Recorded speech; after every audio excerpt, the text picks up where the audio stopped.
Why is this? My computer is becoming unresponsive.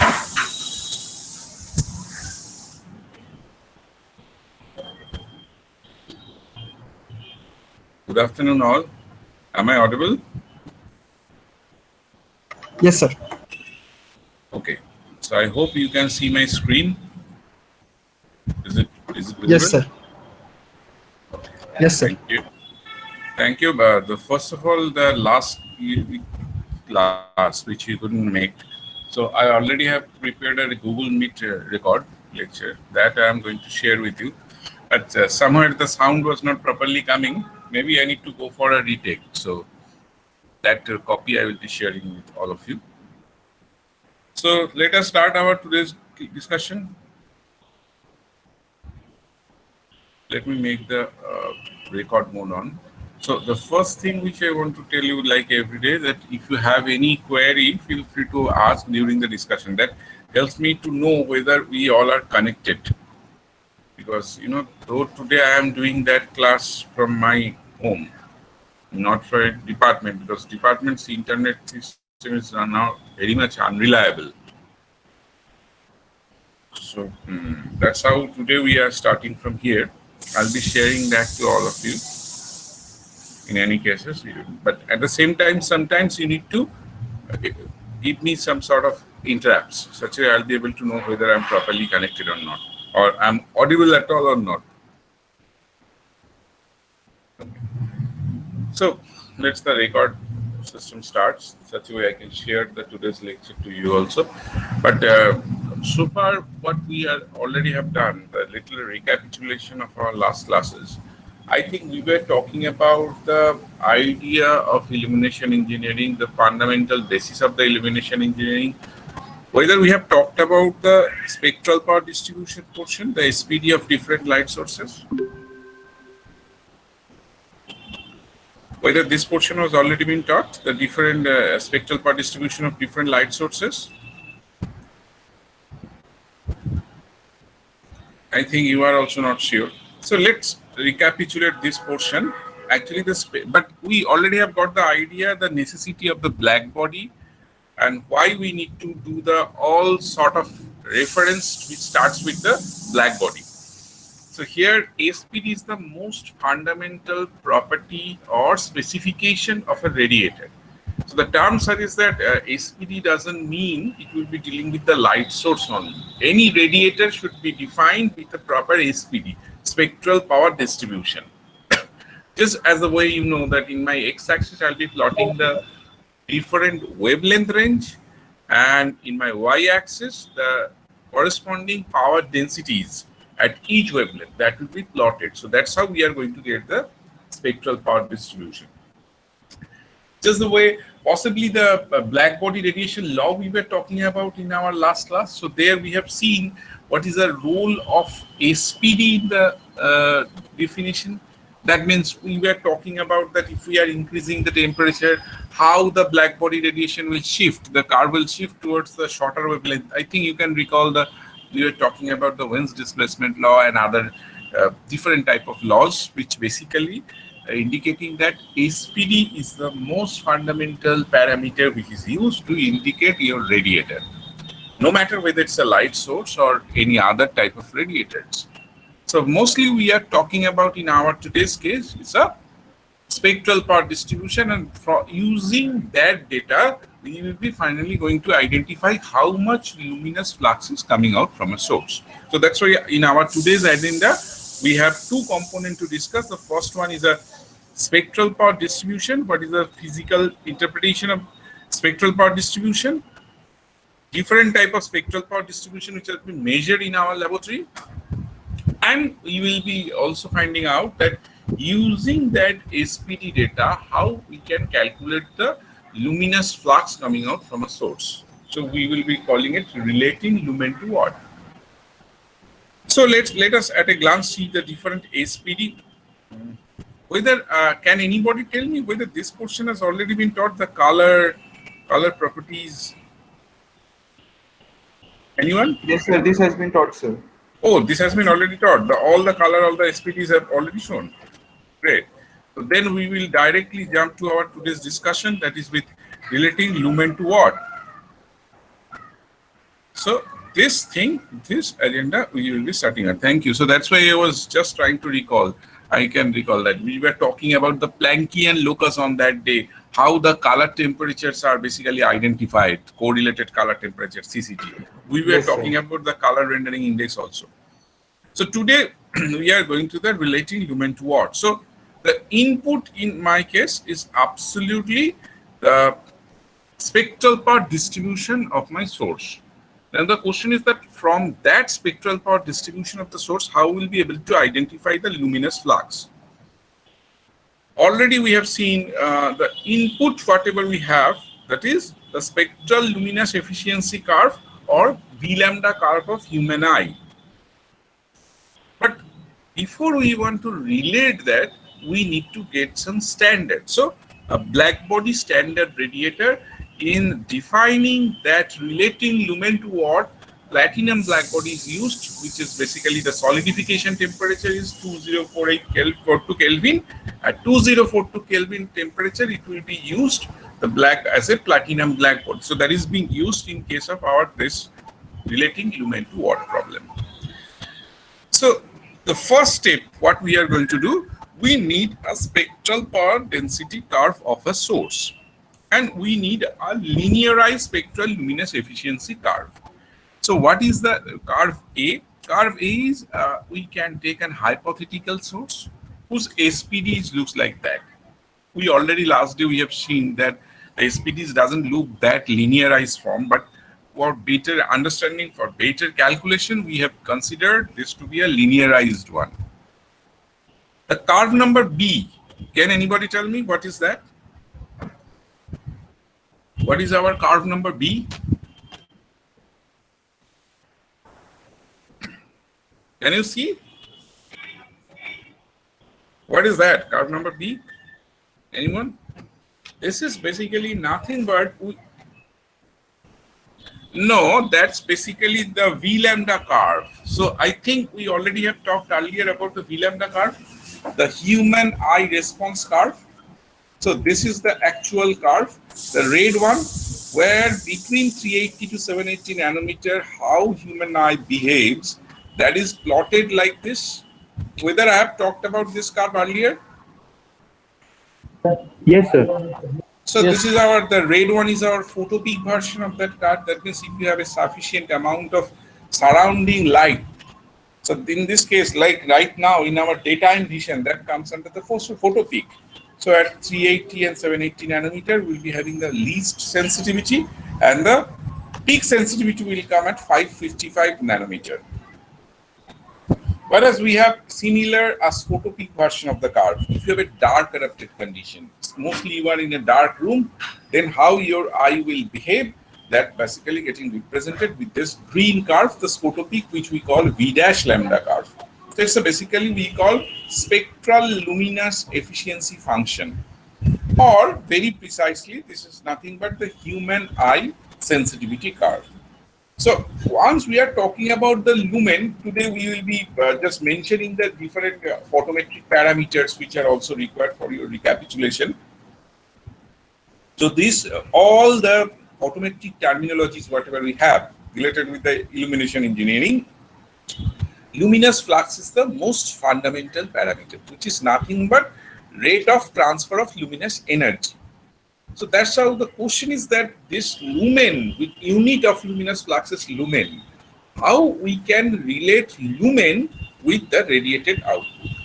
So the radiated output is already there with me, but what fraction is getting converted as lumen, that we need to mathematically calculate. It is the actual objective behind this relating lumen to watt problem. So we should have a proper methodology, such a way if the SPD of a light source will be given like an input, from that how can we find out the luminous flux? So that is the most fundamental problem which we need to solve while we are identifying any light source. So if we have some methodologies, if we already have some sort of methods or model, using that model we can calculate the luminous flux of any source if we only have the SPD as input of that source. So that is the only uh, advantage using this particular relating lumen to earth modeling. But how can I do that? So that's why the first case, for better understanding, we have taken a hypothetical source with a linearized spectral power distribution curve, which is my curve number A. In x-axis, the wavelength is placed in a micrometer. You can plot it in a nanometer too. And in y-axis, the n lambda, already I have told you earlier, this is basically power density, watt per centimeter square per micrometer. That means this micrometer will cancel out each other. We are going to get the power density. And in curve B, we are considering, for our understanding, only we are taking the linearized condition. The V lambda curve, which is supposed to be this nature, but we have considered just like a triangle, a triangular curve. So it's a linearized version of V lambda curve. Next step is a point by point multiplication of the two curves. Just see. So if we can get m lambda into v lambda, so we are going to get this sort of characteristics curve where my x-axis is in micrometer or nanometer.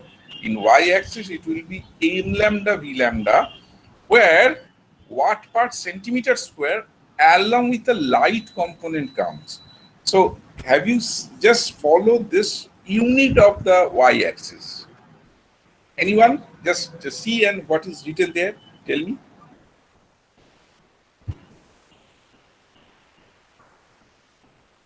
No, it's not 1 watt. This is basically absolutely right. You have got, but it's not an 1 watt. This is light watt. So this is L, not 1. So that is the most important point. That's why purposefully I have asked you the question, because here for the first time the term came called light watt. Previously we were talking about the watt. So here just it was watt per centimeter square. This curve is unitless because you know this curve doesn't have any unit because it's a sensitivity in a scale of 1. So that's why if we can multiply point by point, we are not supposed to get some unit. If we go by the dimensional analysis, my unit should be remain same, but it's not. So it becomes light watt. So for the first time, the term introduced not the watt, light watt. So idea behind the light watt is nothing but the fraction of watt which is getting converted as light. That's why a new unit has been introduced after point by point multiplication, that is basically light watt per centimeter square. So if we want to find out the area under the curve, what we are going to get?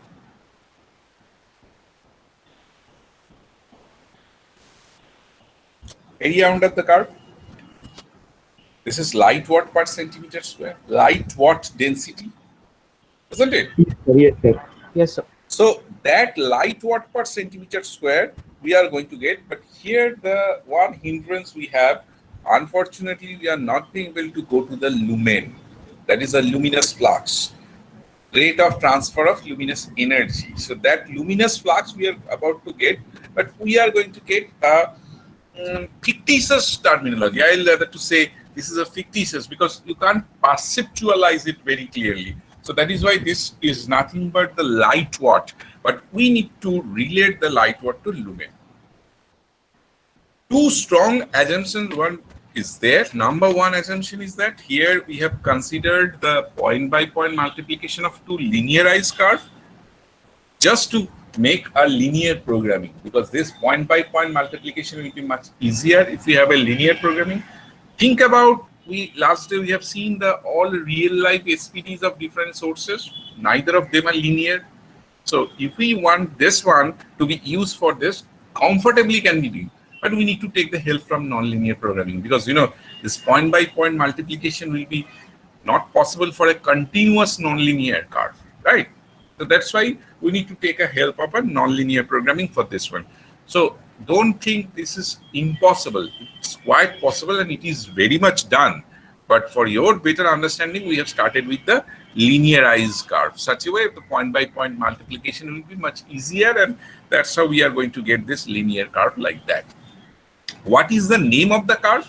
So it is a multiplication of the SPD, spectral power distribution curve, along with the multiplication of linearized spectral luminous efficiency curve, the human eye curve. So we name it spectral light power density curve. So the name of this curve is spectral light power density curve. Now, so far we can find out the area under the curve. We will be able to know the light watt per centimeter square. But our intention is to reach to the lumen. How can I do this? For that sake, we need to take some reference of a black body again. Why black body? Because we all know for the black body, this is the only body for which we really able to know the radiations all along. That is a standard, how much radiation is coming out. That is a measured parameter. So far we were talking about the real life source or maybe a hypothetical source. But if we are replacing the same thing with a black body, platinum black body operated at its solidification temperature of 2042 Kelvin, two advantages are there. Firstly, the platinum black body behaves like a Lambertian surface. So what is Lambertian surface? You might be thinking for the first time I am introducing. This is a perfect fat diffuse surface. So that means once the light falls over a surface, it is getting reflected. So in our plus 2 level physics, we have solved many more problems in optics, right? So most of the cases, what we have done, the laws of reflections, we have seen a single ray was falling over a surface and it will get reflected back. So that's how we know the incidence angle, reflection angle. So that's how we calculated. But the concept was that there was a single ray or single beam which was basically falling over a surface and it is basically reflected back. A single ray we have considered. This type of reflection is called specular reflection. Okay, specular reflection, which is a very special case. In our optics related problem we have solved, but this is not a real life case, because in real life you don't have a single ray until and unless it is processed. It is like we have some method called collimation, so we can have some collimated beam, so which is a process one. But generally in a real life, reflections are not specular at all. Second type of reflection, light falls there and reflect a single ray or maybe a bunch of rays are falling and they are reflecting here and there erratically. So that is what we call scattered type of reflection, which is a very common form of real life reflections.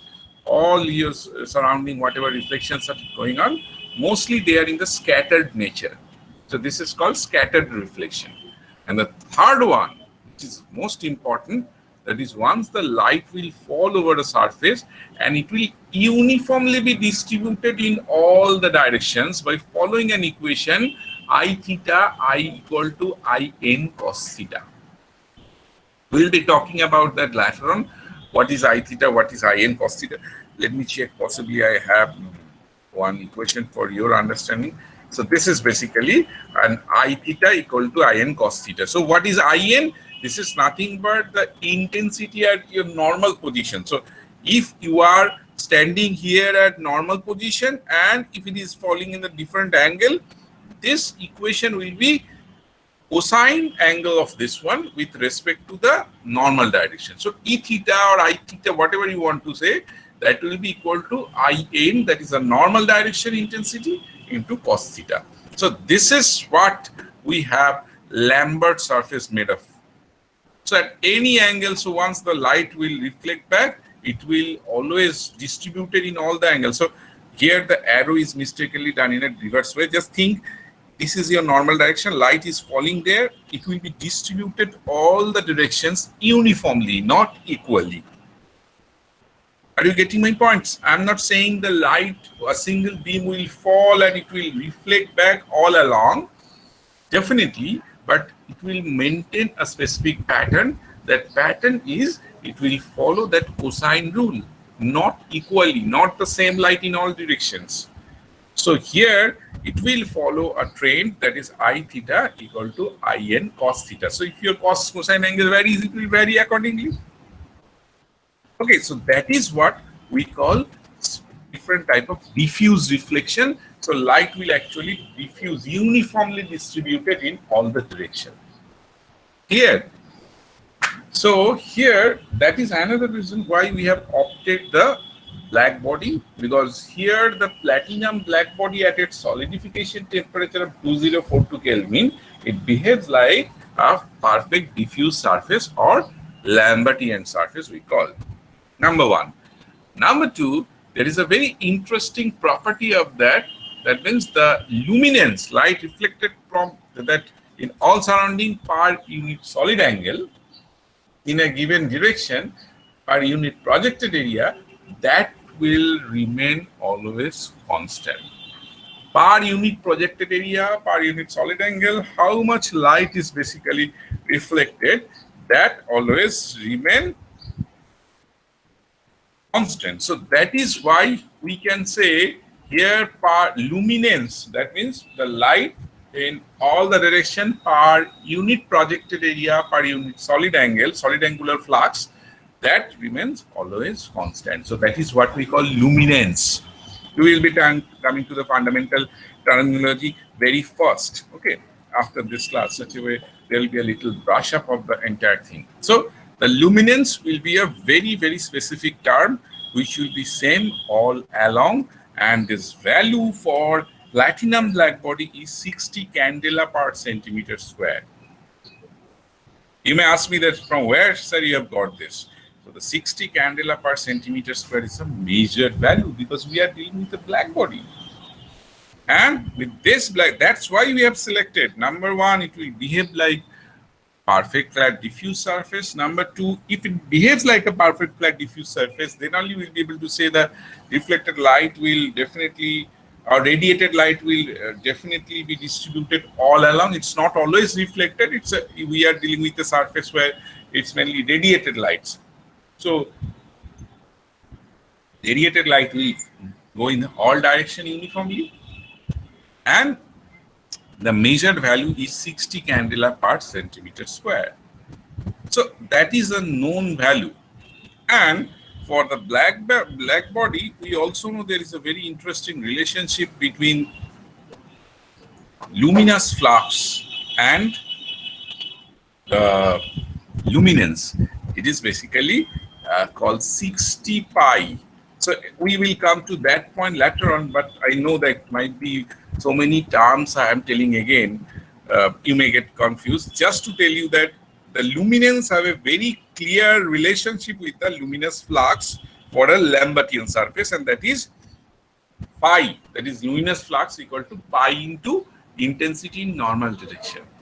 So that's how for this platinum black body, 60 pi lumen per centimeter square is the lumen density coming out from a source.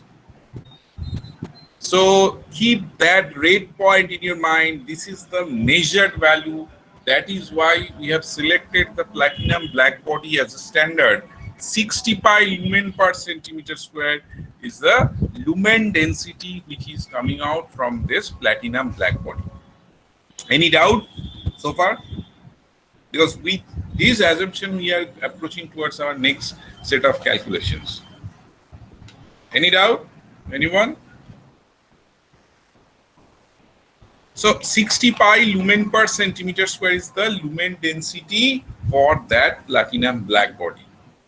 This is a measured lumen density. Now we will be following the similar steps for the black body. What are the steps? The number one, the SPD of the black body at 2042 Kelvin temperature should be provided to me. The spectral luminous efficiency curve V lambda, that doesn't at all related with the black body because this is a human eye sensitivity curve. It will be maintained. So now we are going to find out this following the same step. Can anybody tell me what should be the next step? What should be the next step?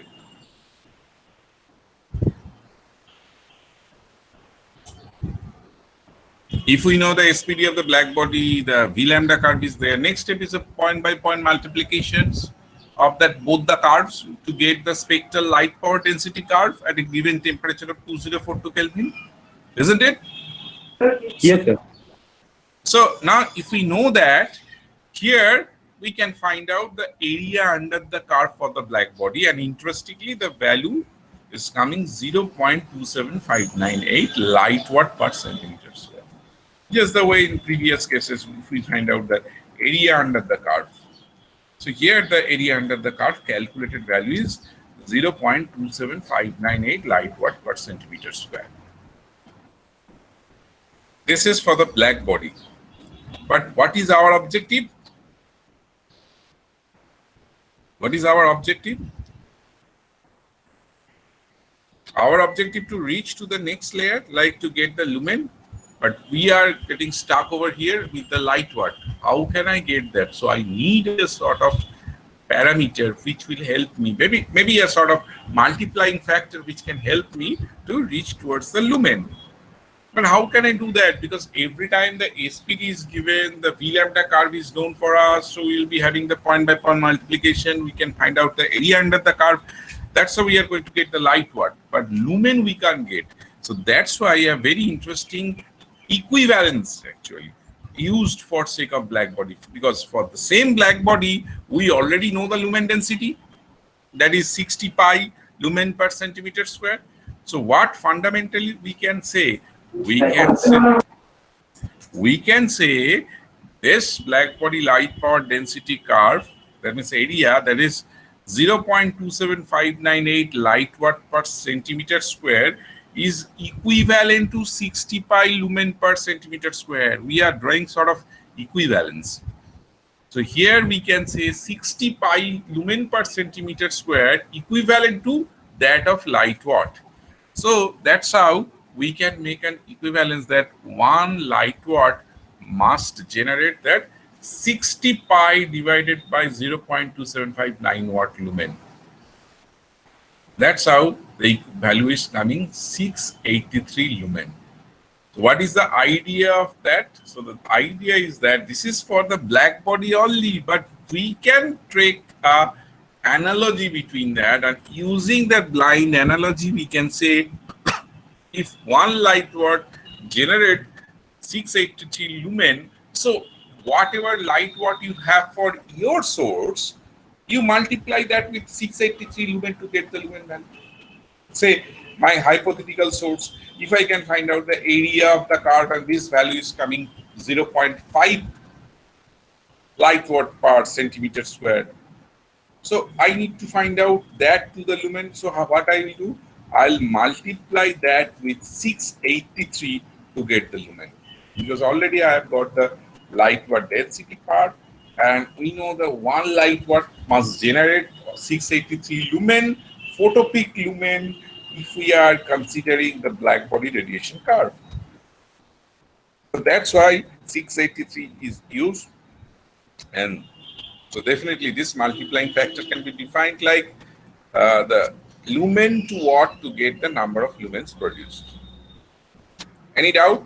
So I'll be sharing a sample problem with you which I have taken from Murdoch's book. Right now it is not there. I need to check in which slide I have copied. I have copied somewhere from Joseph Murdoch's book.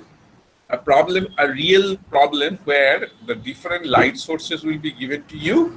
Light source and their spectral data will be provided to you, and it will be asked you to calculate the lumen or luminous efficacy. Luminous efficacy, day one, I have told you, if you calculate lumen, if you calculate how much power it consumes, electrical power, that ratio will give the luminous efficacy.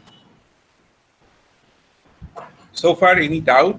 Feel free to ask, because based upon that, we are going to solve some assignment numerical problems very soon. I'll be sharing those Joseph Murdoch's book with all of you. Just let me know if you have any difficulties with understanding about this particular portion. Number one, this is an equivalence based method, so definitely I can't claim it will always be accurate. Number two, it very much depends with the human eye characteristics curve. That means how accurately you do the equation, how accurately you are doing your nonlinear programming, your result will be more accurate. So that's why you need to write down a proper code to calculate that, because your real life SPDs are mostly nonlinear in nature, and your V lambda curve itself is also very much nonlinear in nature. So it's become very difficult to make a comment or accurate calculations on that. So as a result, we need to always be careful about while we are writing down the program, number one. Number two, if my human eye curve changes, shifts to the V dash lambda nature. What is V dash lambda? What is V dash lambda?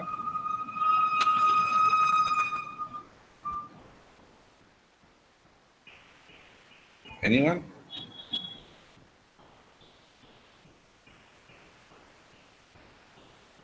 What is V dash lambda? There are the two possibilities. Either one, I'm not at all audible.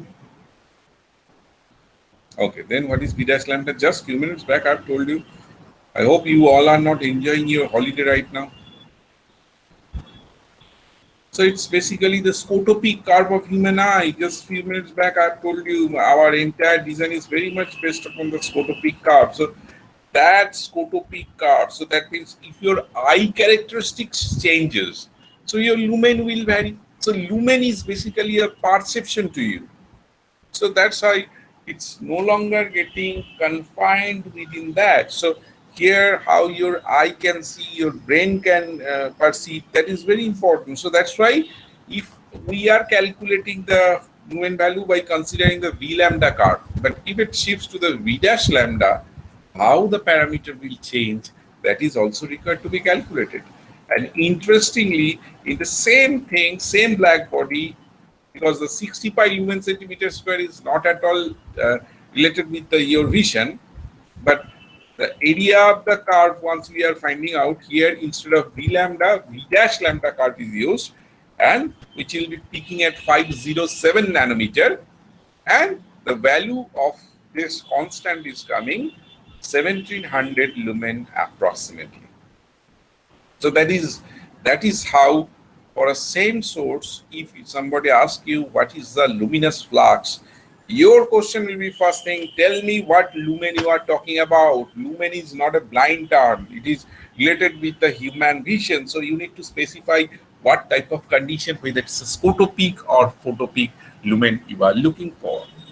So that's why my next point was SP ratio of a light source. What does it mean? So I have bought a light source and very comfortably lumen value is mentioned there. I should not be very much happy, because there should be a very, very clear identification that if the same light source is considered to be under a scotopic vision condition, how its luminous flux will vary. Think, so far the lumen value is not at all considered while somebody is buying there maybe an LED or non-LED tubes. But once today we all are becoming a little bit aware of, so that's why sometimes we do look about the lumen. But still just see, lumen is such a versatile term. The way it depends how much you can see, lumen is related with that. So if your eye characteristics curve shift from the V lambda to V dash lambda, photopic to scotopic, or somewhere else, so there is a topic not included in your syllabus, or your understanding I am mentioning, that is a portion is there. And also there is an universal curve. If time permits, last part of your syllabus, I will at least discuss a little bit, a single day, maybe a half an hour class I can take. I want to take, because this is a very, very interesting area where our global research is intending. That means human-centric lighting. So where the smart lighting, human-centric lighting, which is very much approaching towards that. So how your eye and your brain varies. And that is why the SP ratio of a light source is very important. It's a scotopic to photopic ratio of the lumen. The significance is that you will be able to know the same source, if it varies the spectrum, how your actual vary of luminous flux will occur. So that means you will be able to know the spectral, the color of the source is very much identified with the SP ratio. So the assignment part from Joseph Murdoch's book right now I couldn't find. I'll be definitely sharing with you. Possibly it's there with me. Right now I was not finding out in the utilization class. I definitely will share that to all of you because I think it is already there in department. That means tomorrow I'll be going to university. I'll be collecting that in your email. I'll be sending that. Such a way you can solve this problem with your own. Such a way, in this case, definitely you'll be able to calculate the from the SPD value. You can comfortably calculate the immediate value of the luminous flux. So the next model is the fundamental of terminologies and the laws of illumination engineering. So far, any doubts so far relating lumen to what? Otherwise, we will proceed to that. Terminology is just to make you a bit brushed up because from the internet you might be getting several terminologies, but those are mostly oversimplified. So I will prefer that you should not go for this. So rather the textbook already I have told you for fundamental terminologies, DC Pritchard's book is there with me. So I will ask Rohit or Swati, whoever will be able to come to department on maybe Monday or next week, just after contacting with me. Monday I'll be very much available on department. I can hand it over a few books to you. I'll prefer to go for a photocopy from maybe with your mobile phone scanner and share that PDF to all of your friends. I will ask all of you to take that pen. Okay, so if it is possible between say Anish, Rohit, Swati, whoever will be possible to come to department some way in the next week, so I will be sharing with that. So that's why the fundamental terminologies, whatever I'm sharing with you, that mostly those are taken from those fundamental textbooks. Luminous flux part already I have told. Also, I have possibly in my first few classes mentioned, but still I am recapitulating that the luminous flux and luminous intensity, there is a very interesting relationship. The luminous flux is called the most fundamental parameter of illumination engineering. And luminous intensity is called the most essential parameter of illumination engineering. What is the difference between the luminous flux and luminous intensity? Luminous flux, already you know the solid, that means how much energy is coming out with the time rate from a source. Why I am telling you fundamental? Because rest of the parameters, whatever we have, it may be luminous intensity, it may be luminous exitance, it may be luminance, it may be illuminance. So all the parameters which are appearing in front of you in your slide, those are nothing but the function of luminous flux. So that's why we call it most fundamental parameter. Whereas luminous intensity, because luminous intensity is nothing but the solid angular flux in a given direction. So while I am buying a light source, maybe if you want to buy a luminaire or maybe a simple light source from anywhere from the market, so the lumen value they may specify. Say 3000 lumen I know. What is the shortfall, right? Knowing this value, the shortfall is that I don't really know that at which direction that lumen will go and how much.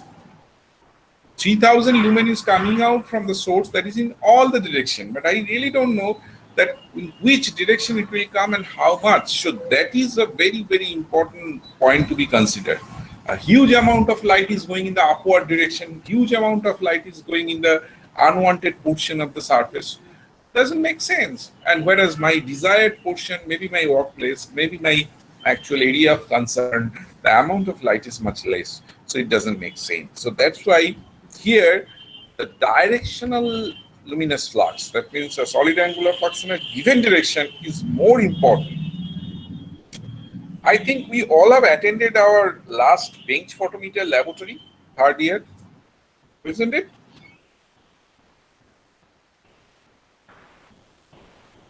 I hope we all have attended that.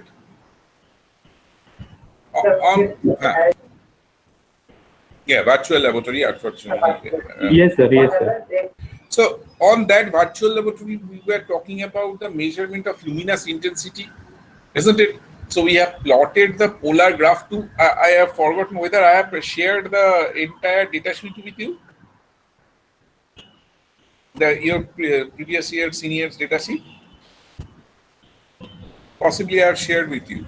So here we already have performed the virtual experiment to measure the luminous intensity. So same thing we have seen. Luminous intensity means we need to specify the spherical polar coordinate system at r theta phi. At each point, how much luminous flux is there, that we need to identify. So possibly the other section was not present there in that section B I have taken. So anyway, so here the luminous intensity related measurements, whatever we are showing, that means in all the direction individually we need to specify. So that's how the measurement of luminous intensity is very much cumbersome, because you need to have a big set of values. Whereas for the luminous flux measurement is much easier, because there will be a unique value of 3000 lumen, 4000 lumen, 7000 lumen. So that value will be sufficient. But while we are talking about the luminous intensity, we can't specify by a single point. If somebody tell you that the unit of luminous intensity is candela, somebody is telling that 30 candela, it doesn't make sense. Why? The reason is 30 candela, if we say, I need to specify at which direction, at which point.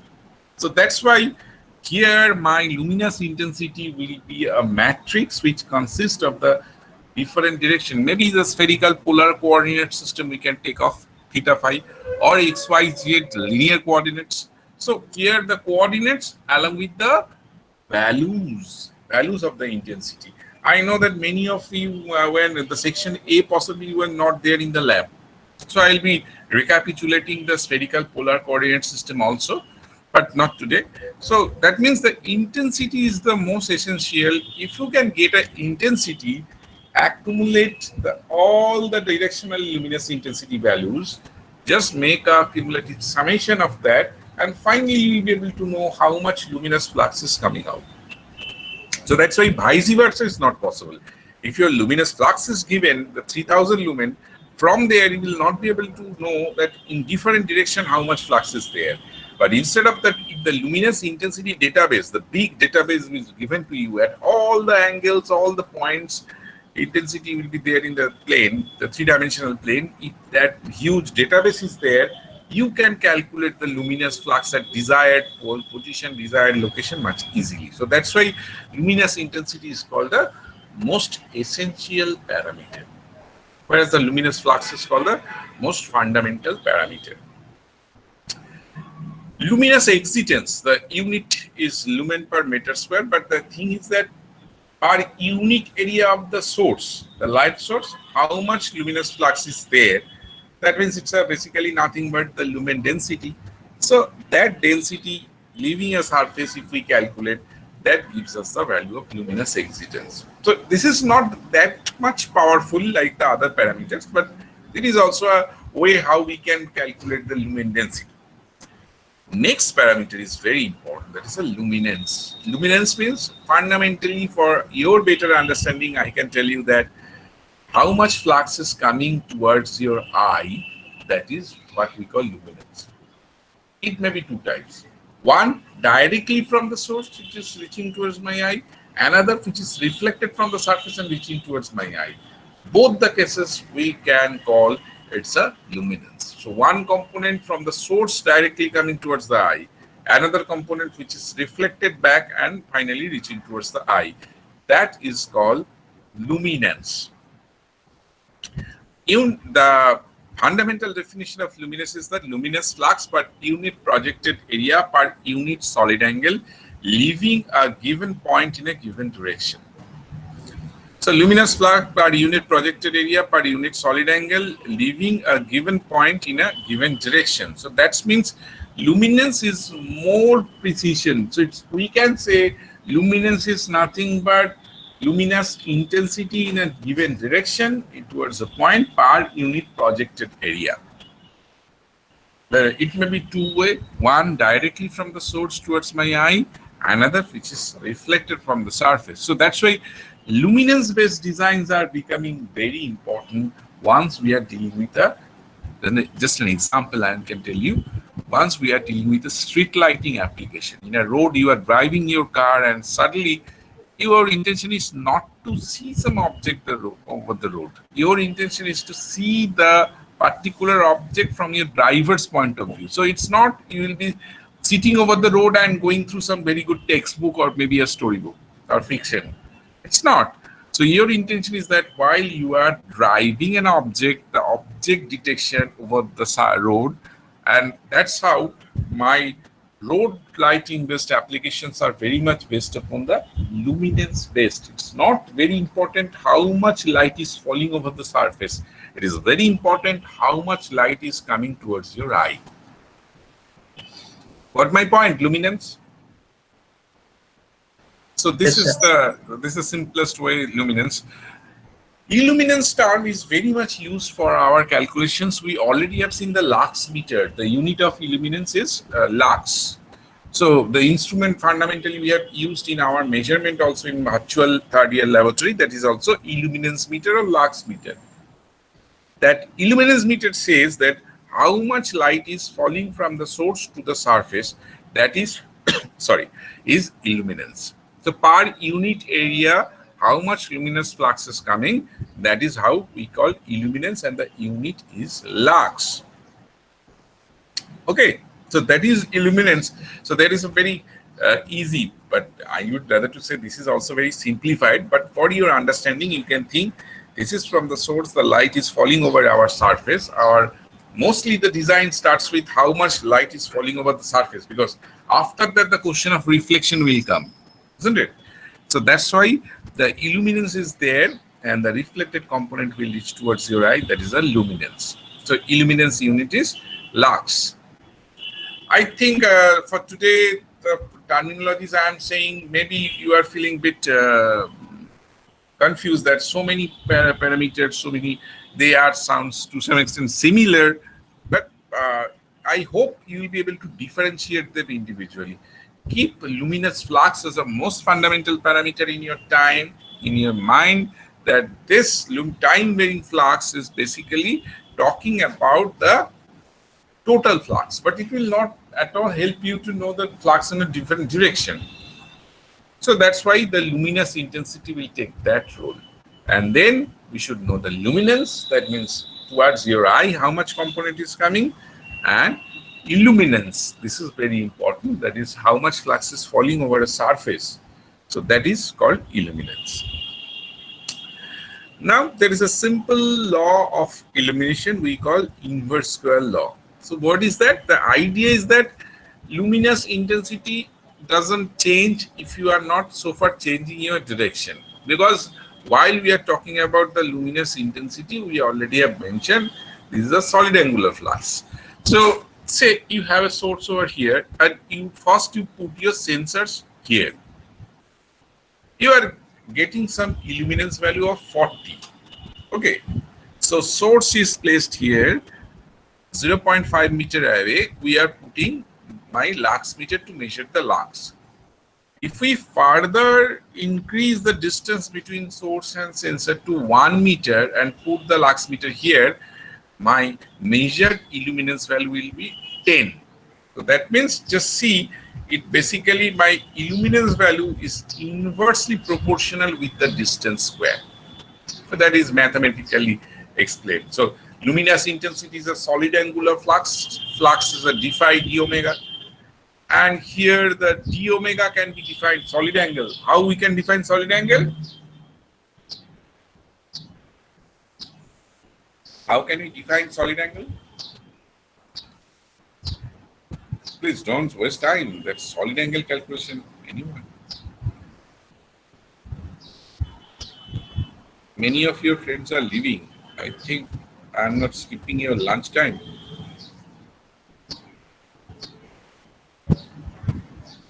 So solid angle, anyone? How can we calculate solid angle?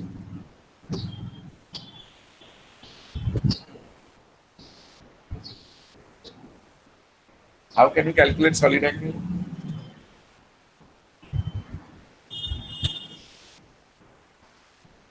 How can I calculate solid angle? Sir, it is area upon distance Yeah, square. area, exactly. It's a very simple. It's the area we are calculating with respect to that source, with how much distance you have, the normal distance. So that's how, if we have a projected distance, that means your source is with some angle theta, we need to take care of that angle too. So if it is a normal direction, whatever distance we have r, and the area is dA. So d omega will be dA by r square. Just replace fundamental of definition of Illuminance with that. So we are going to get E equal to I by R square or distance D square. Be careful about that, where D is the optical distance between the source and sensor. This law is called inverse square law.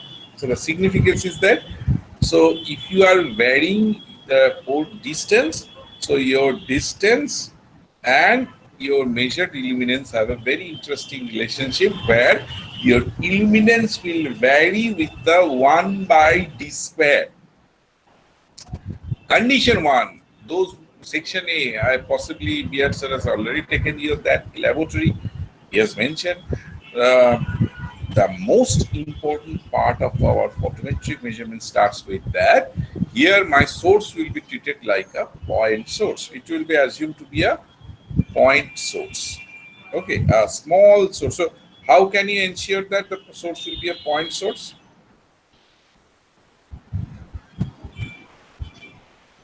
How can you ensure that it will be a point source?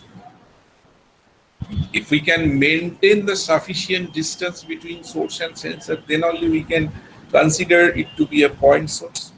So that is one very important point while we are going to use an inverse square law. Inverse square law is only applicable if your source is to be treated like a point source. Think about if you have an extended area source. So that is our all real life sources are extended area sources. We can't use this. So to use that one, the only option, most of the real life sources are in extended area source. The only option left, we need to maintain a sufficient distance between source and sensor. Then only you will be able to use that. So here, the inverse square law for the area which is not normal to the source. That's why I was making an angle of theta. So here my intensity equation will be I theta by cos theta, I theta cos theta by PB square, where PB is the total distance D, or I theta cos theta by D square. And so we can change that as a function of height also. So here my source is not in a normal direction, source is fixed here, and my receiver is not in a normal direction, it is making an angle of theta. So how we can call, this is called cosine cube law of illumination, because here the cosine is coming again with the function of height. That means this distance. Okay, so that is with the non-inverse part. Another very important, which is a very old method, but not used there, but I think you all should know, because once we will consult books like D.C. Pritchard, books like Marsden, very old books, old textbooks mostly, they have talked about mean spherical candle power. The candle power is also another unit which is very much used to define the luminous intensity. A long back, once there was no scope to measure the luminous intensity at each point. But during our photometry class, we will definitely be coming there. But if we don't have any scope to measure the luminous intensity in all the directions, so there the practice was there to indicate a mean spherical candle power, abbreviated like MSCP. So the idea of MSCP is the average luminous intensity of a light source in all the direction in space. And MSCP is equal to the total luminous flux coming out by the source divided by 4 pi. So that means the total angle we have considered. So which is the total surface of the unit sphere. So the very, very clear that this method was not accurate, because we know that source doesn't have the intensity with the same value in all the directions. So that's why, but on those days, once it was very critical to measure the luminous intensity in all the points, so this concept was adopted, that Consider there was an unit sphere, that means an imaginary sphere with a radius of 1, and the source which is supposed to be a point 1 placed at the center of the sphere. Then we can calculate the flux which is going in all the direction, that must be the same, and average of that one is the total flux divided by 4 pi. So that was rated by MS. So the assumptions already I've told you, the light source is uniform in its distribution, which means that the luminous intensity vectors radiating from the point source are same in all directions, which is not absolutely right in reality. And source is not a point source. Here I am talking about the unit sphere. So that means you don't have any scope to increase the distance between source and sensor, because that's the only way how we can realize a practical source to be treated like a point source. Any doubt? So the spherical polar coordinate system. Now come to the spherical polar coordinate system. So far, any doubt or any query, feel free to ask. So now we are going to the spherical polar coordinate system. So I was talking about the luminous intensity earlier, right? So while we are going to find out the luminous intensity in a three-dimensional plane, what we need to know? We need to know about the different points. That means at each point, how much luminous intensity is there, that I should know. Can anybody help me by saying that how we can do that?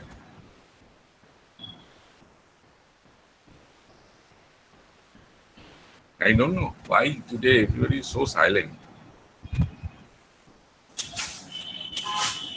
Yeah, that I can understand that.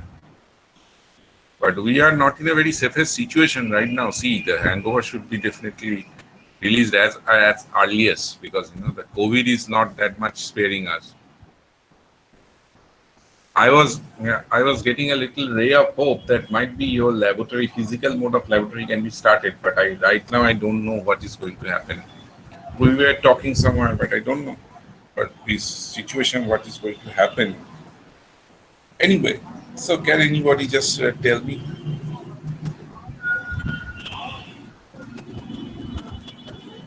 What is the idea of luminous intensity measurement? The two methods can be adopted. If we want to quantify a point in a three-dimensional plane, there are the two methods. Either we can have x, y, z coordinates, or we can have very interesting spherical polar coordinate system. There are the other coordinate system as well, like cylindrical coordinate system, but that's case mostly used for the field, I think, while we are quantifying the field. But here, not for the field theory, here we are talking about the luminous flux. The probability of the flux to go in the all directions are equal. So I don't know. So that spherical polar coordinate system can be a good option. So what is the idea of the spherical polar coordinate system r theta phi? Centering the source, if we can have an imaginary sphere of radius r, then we can identify any point over the circumference of the sphere by mentioning two angles. One is a theta, another is phi.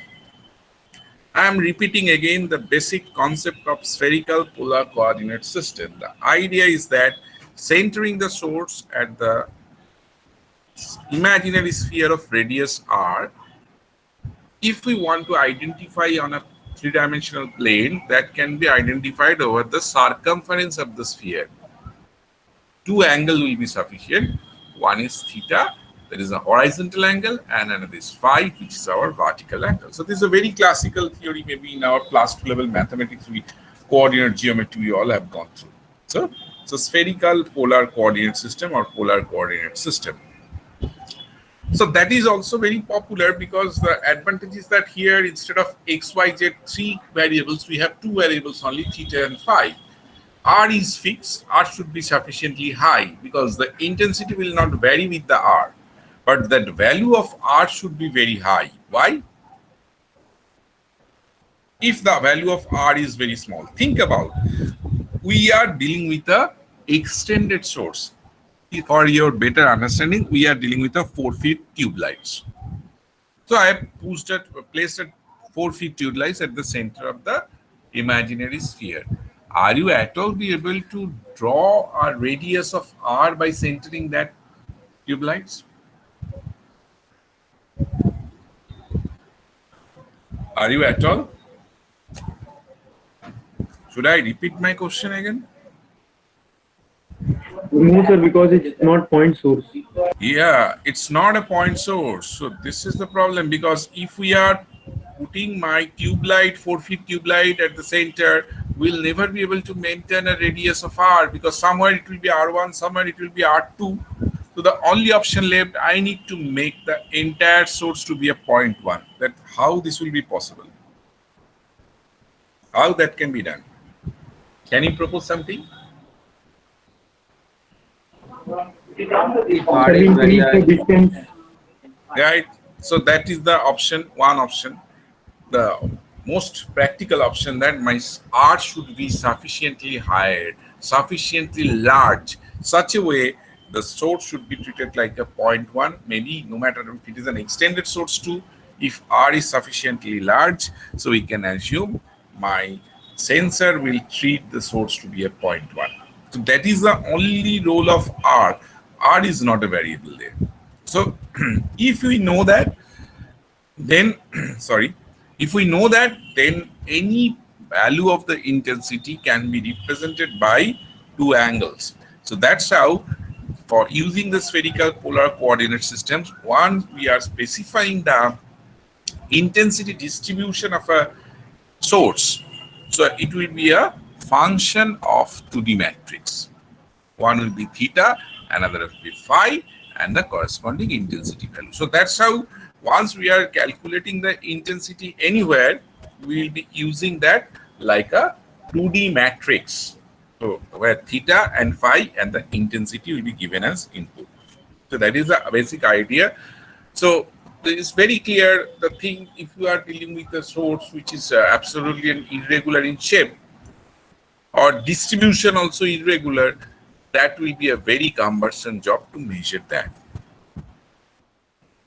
So that is the basic idea of spherical polar coordinate system. Later on, we will see some very clear calculations using the spherical polar coordinate system during our photometry classes. We'll be starting maybe in the next week, the luminaire and the photometry classes. So far, this portion we already have talked. If you have any query, feel free to ask.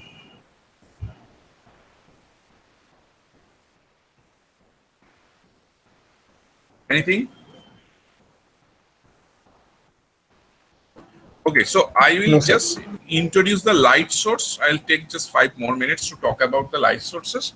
But this mostly I'll be preferring that some textbook from Murdoch, from Vincent Simons, I'll be giving to you, from where the constructional part of the different light sources you can go through, because I should not waste that much of time by talking about the description and the constructional part.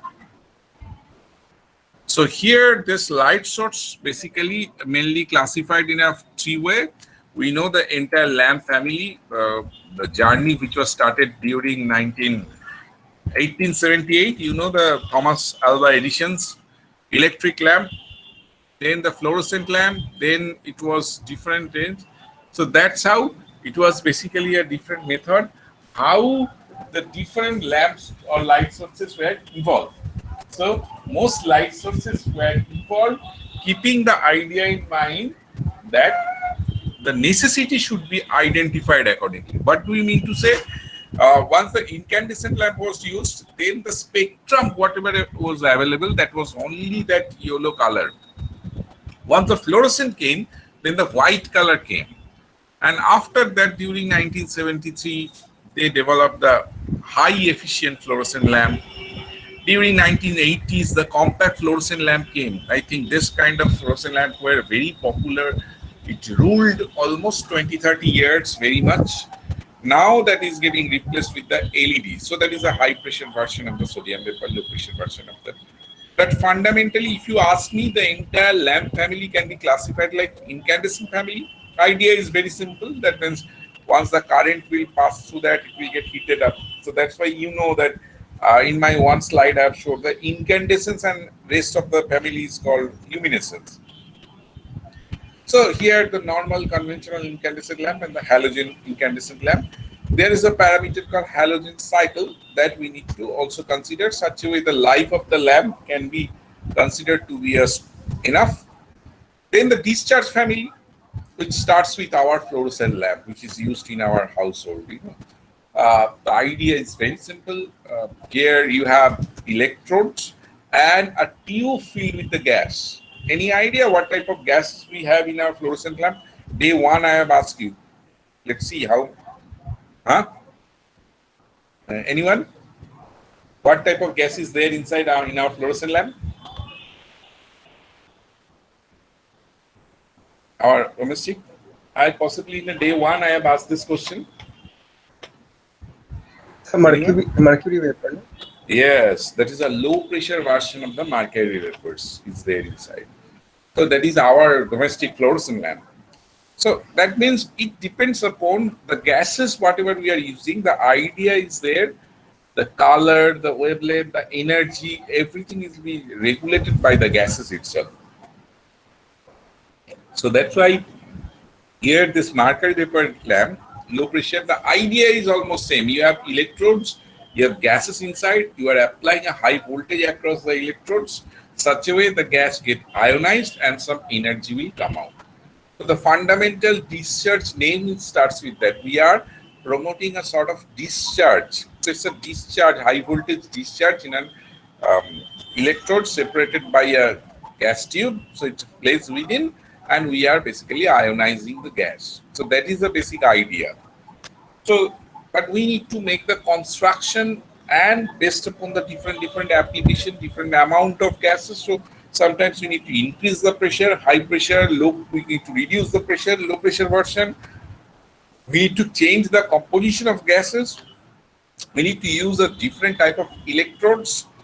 Just like metal alloy lamp, we have a starting electrodes and we have running electrodes. So that all depends upon the variations fundamentally came with the necessity of how much amount of color we want, how much amount of energy we want. So keeping that in mind, we need to use. So that's why we have the high wattages lamp, like which is used for street lighting, industrial lighting, your area lighting, sports lighting. In all the cases, you need a high wattage lamp. It starts with 250 watt, 400 watt. Sometimes in a range of, I have told you, possibly in garden cases, it's each lamp consumes almost like 2.7 to 2.8 kilowatt. So that's also a big application. So that's how the wattages are bigger. So that's why the total construction of the lamp changes. So that's why we need to use the composition of gases are also changing. So that's how the discharge family works. But the fluorescent one, I think we know, but still I can tell you that. Have you ever seen a fluorescent tube with a transparent loop? You will never see. Why? But some of the lamps are transparent in loop because by the process of discharge, whatever I was saying, for fluorescent lamp, the energy, what will happen? The last cell or electron over the orbits, whatever we have for mercury, that is getting heated up by the more and more electrons, and that will jump to the higher excited state because of that collision. Once the collision will be over, it will again come back, but while it will come back to its original orbital state, the energy, whatever it has contained, that will get released. The thing is that where that energy will go. That energy is basically light, what we are going to get. But very unfortunately for our fluorescent lamp, whatever we have, because of this collision, once the energy will radiated, energy will come out or release from the electron, that's how it will again come back to its previous state. It will jump to the higher excited state, and once the excitation is over, it will release that energy and come back to its original state. While it will come back, the released energy, we know that we can calculate that energy is very much E equal to h nu. We can calculate that particular wavelength. Interestingly, the wavelength is coming, the released energy wavelength is coming for fluorescent lamp. Our conventional fluorescent lamp is in near the ultraviolet region. That means before 380 nanometer. But we need a light. So what we can do, the option is that we can try to regulate that energy, but this excitation cannot be controlled. Rather, there is a wide, very specific type of coating used in the lamp, which is chemically shift the energy which is coming out, its wavelength is shifted to the visible part. That is this phosphor coating actually was with. The white coating is a phosphor coating. So there are the different type of phosphor coating, triphosphor, halophosphate. So there are the different categories of the phosphor coating. So that will increase the amount of light. So that's why the phosphor coating plays the most important role in this case. So that's why if you somewhere manage to see a transparent fluorescent lamp, never make it on, because it will behave like a very good source of UV. So you need to use the phosphor coating to chemically convert that energy to our conventional light. So that is why this can be a very good source of ultraviolet, but we have to take care of, we need to use it accordingly.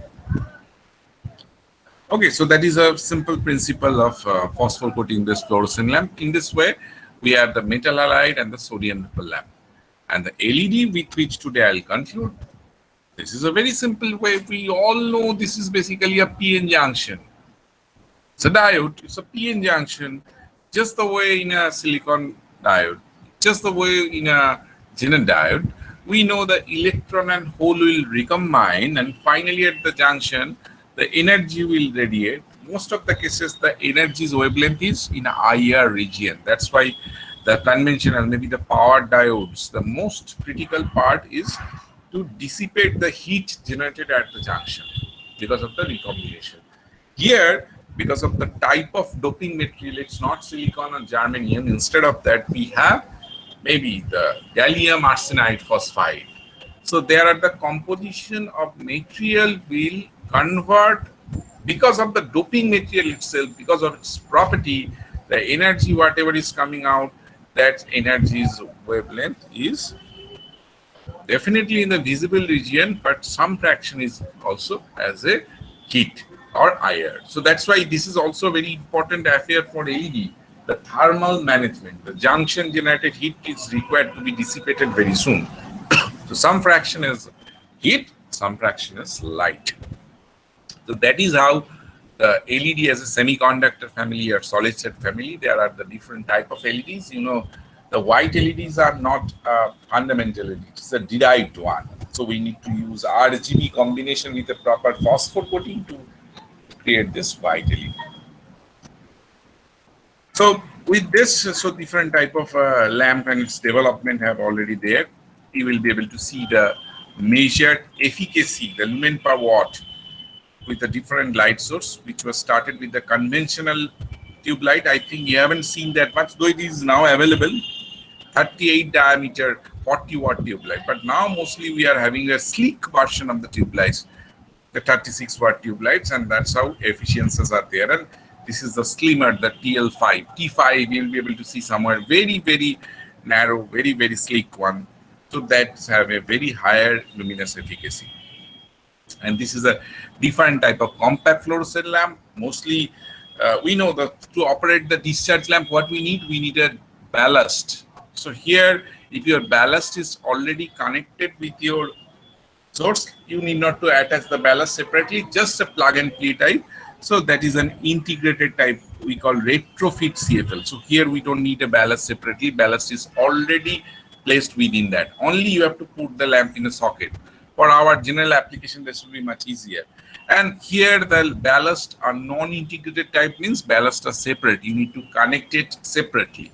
So there are, based upon the different shapes, this different type of connections, different type of CFL lamps are available. And this is all about the fundamental part of LED. So some examples of the CFL versus LED. So I'll prefer some books to deal with that. So the spectral part distribution of the different lamps portion, I think already I've talked about. So with this, the lamp portion, I will be stopping here. Next day, we'll be starting with the luminaire and the photometry. So under this condition, if you have anything to ask, just feel free to ask me. So with this, I can conclude our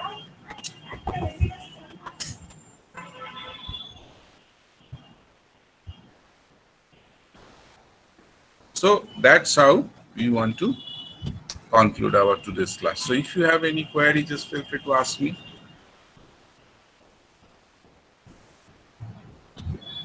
I don't know why everybody is so silent today. I hope the recording is still on. So if you, I think the feedback will come after getting the record. When your semester will be held, do you have any idea? It will be the No, end sir. of May. Sir, yes, sir, last week of May. Last week of May. So that means I hope that at least the mid of May, third week of May, we'll be able to get some classes. Probably, sir. Probably, let's see. Okay, so that's all for today. So if you have any query, okay, otherwise we can stop our today's discussion somewhere here.